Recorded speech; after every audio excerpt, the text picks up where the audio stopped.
Hello everyone, welcome to the channel once again. It's I.Tamizhan. இன்னைக்கு நம்ம என்ன பண்ண போறோம்னா உங்களோட பென் டிரைவ் ஆர் உங்களோட SD கார்டு இல்லைனா உங்களோட கேமரால இருந்து ஃபோட்டோஸ் ஆக்சிடென்டலாக டெலீட் ஆகிடுச்சுன்னா அதை எப்படி ரிகவர் பண்ணுறது, இல்லை ஃபோட்டோஸ் வந்து கரெக்ட் ஆகிடுச்சுன்னா அதை எப்படி ரிகவர் பண்ணுறது அப்படிங்கிறத பற்றி தான் பார்க்க போகிறோம். ஸோ ரீசெண்டாக நான் வந்து வீட்டுக்கு போயிருந்தேன், நேற்று போயிருந்தேன். நாங்கள் நிறைய ஃபோட்டோஸ் எடுத்தோம். நான் ஃபோட்டோஸ் எல்லாத்தையும் கட் பண்ணி பேஸ்ட் பண்ணேன். அந்த டைமில் கம்ப்யூட்டர் கிராஷ் ஆச்சு. ஸோ நிறைய ஃபைல்ஸ் நிறைய ஃபோட்டோஸ் வந்து இப்படி தான் இருக்குது. சில ஃபைல்ஸ் சில ஃபோட்டோஸ் பாதி தான் இருக்குது. இதை எப்படி ரிகவர் பண்ணுறது அப்படிங்கிற மாதிரி நான் ரிகவர் பண்ண ட்ரை பண்ணும்போது சரி ஏன் இதை வந்து ஒரு வீடியோவாக போடக்கூடாது அப்படிங்கிற மாதிரி எனக்கு தோணுச்சு. ஸோ அதை தான் நான் இது பண்ணுறேன். அண்ட் முக்கியமான விஷயம், உங்களுக்கு எக்ஸாக்டாக எந்த ஃபோல்டர்லேருந்து அது வந்து காணாமல் போச்சு அப்படிங்கிறது தெரிஞ்சாலோ இல்லை வந்து அந்த இப்போ பென்ட்ரைவ்லேருந்து உங்களுக்கு காணாமல் போயிருக்கு, அந்த பென்ட்ரைவ் அதுக்கப்புறம் வந்து நீங்கள் அந்த பென்ட்ரைவில் எதுவுமே காப்பி பண்ணலை அப்படிங்கிற பட்சத்தில் இந்த ப்ராசஸ் ரொம்பவே ஈஸியாக இருக்கும் அப்படிங்கிறத நான் சொல்கிறேன். இப்போ பார்த்தீங்கன்னா எனக்கு இந்த USB இது இருக்குல்ல, இதுதான் அந்த கேமராவோடது. இதில் DCIMன்னு சொல்லப்படுற இந்த ஃபோல்டருக்குள்ள 102MSDCFன்னு சொல்லப்படுற இந்த ஃபோல்டரில் இருந்து தான் என்னென்னா அந்த ஃபைல்ஸ்லாம் காணாமல் போயிருக்கு. ஸோ இது எனக்கு கிளியராக தெரியும். நான் இங்கேருந்து கட் பண்ணி பேஸ்ட் பண்ணேன். ஸோ இந்த லொக்கேஷன் எனக்கு கிளியராக இருக்கும் அப்படிங்கிறதுக்காக நான் என்ன பண்ணியிருக்கேன்னா அதை எடுத்து சைடில் வச்சிருக்கேன், எனக்கு அது ஞாபகம் இருக்கணும் அப்படிங்கிறதுக்காக. இப்போ நம்மளோட ப்ராசஸ் என்னென்னா அந்த ப்ரொசீஜர் லைக் கூகுளில் போய் டெஸ்ட் டிஸ்க் டவுன்லோட் அப்படின்னு சொல்லிட்டு இல்லை டெஸ்ட் டிஸ்க்னு சர்ச் பண்ணி அந்த மாதிரி லிங்க் கிடைக்கும். இதில் அந்த டவுன்லோட் பட்டனை கிளிக் பண்ணுங்கள். இங்கே ஒரு டவுன்லோட் பட்டன் இருக்கும், அதையும் கிளிக் பண்ணுங்கள். நான் ஆல்ரெடி என்ன பண்ணுறேன், டவுன்லோட் பண்ணி வச்சிருக்கேன். கொஞ்சம் ஸ்லோவாக தான் இருக்கும். அண்ட் ஏன்னா இது கம்ப்ளீட்லி ஃப்ரீ. உங்களுக்கு ரொம்பவே பிடிச்சிருந்துச்சா நீங்கள் வந்து டொனேட் பண்ணிக்கலாம் அப்படிங்கிறத நான் சொல்கிறேன். இப்போ நான் என்ன பண்ணுறேன், என்னோட டவுன்லோட்ஸ் ஓப்பன் பண்ணுறேன். அதில் ரைட் கிளிக் பண்ணி எக்ஸ்ட்ராக்ட் ஹியர்னு கொடுக்குறேன். அது என்ன பண்ணும், ஒரு ஃபோல்டரில் எக்ஸ்ட்ராக்ட் பண்ணி கொடுக்கும். அதுக்குள்ளே டபுள் கிளிக் பண்ணியாச்சு. ஸோ ப்ராசஸ் கொஞ்சம் ஈஸியாக இருக்கிறதுக்காக நான் ரைட் கிளிக் பண்ணி நியூ ஃபோல்டர் ஒன்று கிரியேட் பண்ணுறேன். இதில் ரிகவர்டுன்னு சொல்லிட்டு ரிகவர் பண்ணப்படுற ஃபைல்ஸை வந்து சேவ் பண்ணுறதுக்காக ஒரு ஃபோல்டர் கிரியேட் பண்ணுங்கிறதையும் முதல்ல இன்ஃபார்ம் பண்ணிக்கிறேன். Okay fine. இப்போ நம்ம அதை வந்து இது பண்ணியாச்சு. இதில் அப்படியே கீழே ஸ்க்ரோல் பண்ணியிருந்தீங்கன்னா testdisk.win.exe ஒரு ஃபைல் இருக்கும். அந்த ஃபைலை தான் நீங்கள் ஓப்பன் பண்ணணும். உங்களுக்கு இந்த மாதிரி ஒரு டெர்மினல் ஓப்பன் ஆகும். ஓப்பன் ஆன ஃபஸ்ட்டு பேஜில் அவங்க என்ன கேட்பாங்கன்னா லாக் ஃபைல் கிரியேட் பண்ணணும்னு கேட்பாங்க. நீங்கள் ஆரோ கீஸை யூஸ் பண்ணிவிட்டு கீழே நோ லாக்னு கொடுத்துக்கலாம். நான் லாக் ஃபைல் கிரியேட் பண்ண மாட்டேன். ஸோ இப்போ நான் என்ன பண்ணுறேன்னு என்டர் கொடுக்குறேன். இப்போ வந்து என்னோட டிஸ்க்ஸ் எல்லாமே இதில் லிஸ்ட் ஆயிருக்கு. இதில் எக்ஸாக்டாக வந்து உங்களோட பென்ட்ரைவ் உங்களோட பென்ட்ரைவ் சைஸ் வச்சு கண்டுபிடிச்சிடலாம். இப்போ என்னோட இதில் தெளிவாக போட்டிருக்காங்களா, சோனி DSC அப்படின்னு போட்டிருக்கேன் என்னோட கேமரா. ஸோ அதை நான் என்ன பண்ணுறேன், என்டர் கொடுக்குறேன். இப்போ இதில் வந்து என்னென்னா அவங்க ஆட்டோமேட்டிக்காக டிடெக்ட் பண்ணி இது இன்டெல் பார்ட்டிஷன் டைப்னு சொல்லிட்டாங்க. ஸோ அங்கேயும் நான் என்டர் கொடுக்குறேன். அதுக்கப்புறம் வந்து இதில் அட்வான்ஸ்டு ஒரு ஆப்ஷன் இருக்குது. இந்த அட்வான்ஸ்ட் ஆப்ஷன் நான் வந்து என்ன பண்ணுறேன்னா கிளிக் பண்ணுறேன். அட்வான்ஸ்ட் ஆப்ஷனில் கரெக்டாக இது அந்த பார்ட்டிஷன் செலக்ட் ஆகி தான் இருக்குது. கீழே பார்த்தீங்கன்னா 3 ஆப்ஷன் இருக்குது. பூட், லிஸ்ட், அன்டிலிட்னு ஒன்று இருக்குல்ல, அதில் நான் என்ன பண்ண போகிறேன்னா அந்த அன்டெலிட் அப்படிங்கிற அந்த ஆப்ஷனை வந்து செலக்ட் பண்ணுறேன். இப்போ நான் என்டர் கொடுக்குறேன். இப்போ அவங்க வந்து எல்லா ஃபோல்டர்ஸும் என்ன பண்ணியிருக்காங்கன்னா காட்டியிருக்காங்க. எனக்கு இதில் எக்ஸாக்டாக தெரியும் DCIM ஃபோல்டர் தான்.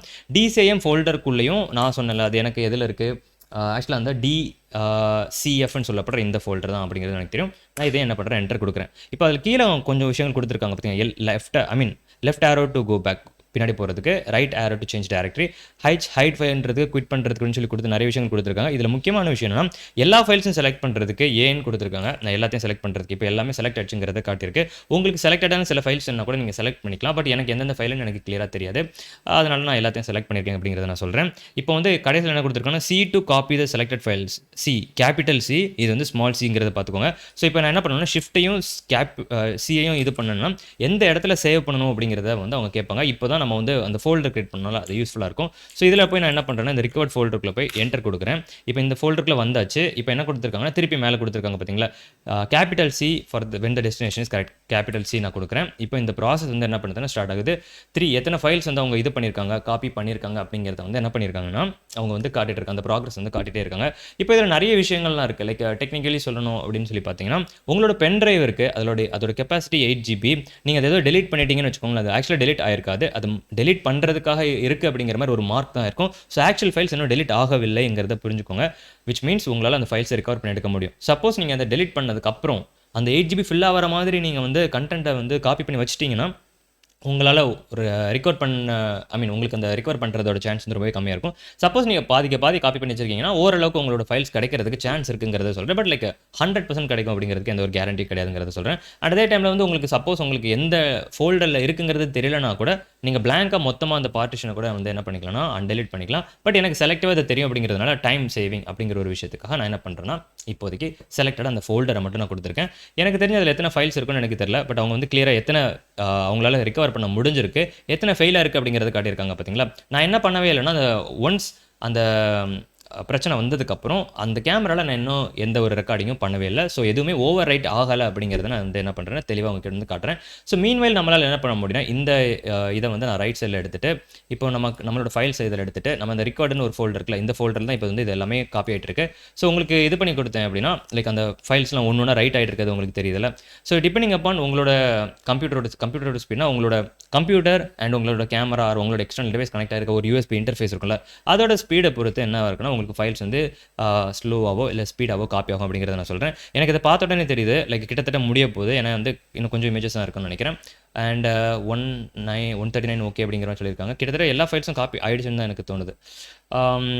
ஸோ இந்த ப்ராசஸை நீங்கள் அப்படியே ஃபாலோ பண்ணிங்கன்னா உங்களுக்கு டெலிட் ஆன ஃபைல்ஸை நீங்கள் என்ன பண்ண முடியும்னா ரெக்கவர் பண்ணி எடுக்க முடியும் அப்படிங்கிறத சொல்லிவிட்டு நான் என்ன பண்ணுறேன்னா இந்த வீடியோ எண்ட் பண்ணுறேன். பட் இதே மாதிரி ஏதாவது வீடியோ வேணும் அப்படிங்கிற பட்சத்தில் நீங்கள் என்ன பண்ணுறீங்கன்னா மறக்காமல் கமெண்ட் செக்ஷனில் கமெண்ட் பண்ணுங்கள். இந்த வீடியோ யூஸ்ஃபுல்லாக இருந்துச்சு, இதை வச்சு ஏதாவது ப்ரோ எனக்கு பழைய ஃபோட்டோ நான் சின்ன குட்டி குழந்தையாக இருக்கும் போது தெரியாமல் டெலிட் பண்ண ஒரு ஃபைலை இதை வச்சு நான் ரெக்கவர் பண்ணி எடுத்தேன் bro, thank you so much bro அப்படிங்கிற மாதிரி ஏதாவது இருந்தீங்கன்னா கூட மறக்காமல் கமெண்ட் பண்ணுங்க அப்படின்னு சொல்லிட்டு நான் கிளம்புறேன். வித் தட் பீயிங் செட், நாளைக்கு நான் உங்களை இன்னொரு வீடியோலேருந்து மீட் பண்ணுறேன். Until then it's bye from I.Tamizhan. Bye, have fun and take care. Bye.